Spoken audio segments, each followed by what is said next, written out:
Another really important idea which we'll come across a lot throughout the year is this idea of energy. So that law of conservation of mass, matter can't be created or destroyed, simply transferred, transformed. Energy is the same.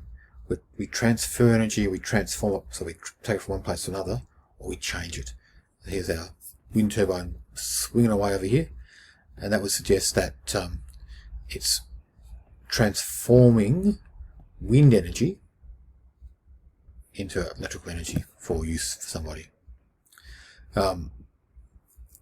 So we've talked about this idea of endothermic and exothermic. When we break bonds between things, that requires energy. So we have to take energy from the surroundings. So we're drawing energy in, so it's endothermic. If we are making bonds, we often release energy back out. Depends. So we're going to look at a couple of these. These are really important ones to us. I want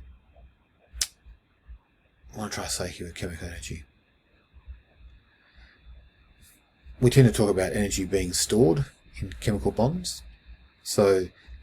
And we will store energy in our bodies. Plants store energy in their bodies. It's all about having energy available when you need it, so you need to be able to break it down when you need it. I talked about activation energy already too, haven't I?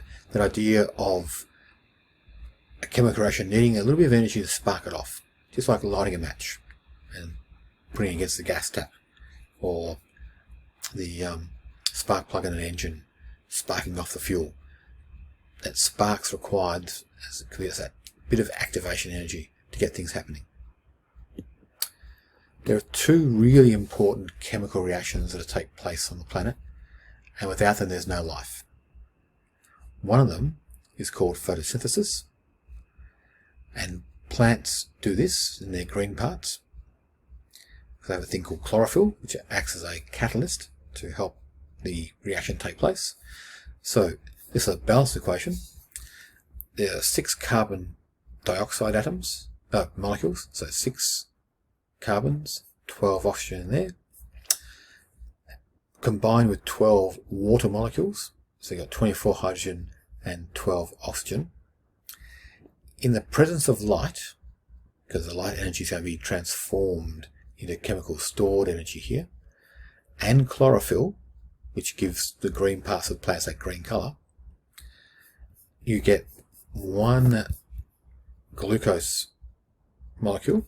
So this is glucose, C6, so 6 carbon, 12 hydrogen, 6 oxygen. You get 6 water molecules and 6 oxygen molecules as waste. Damn useful waste, that one in particular. When this first appeared in the planet had lots of carbon dioxide, not a lot of oxygen. So it changed the planet. There's the ability for some bacteria those days to be able to do this. So we've transformed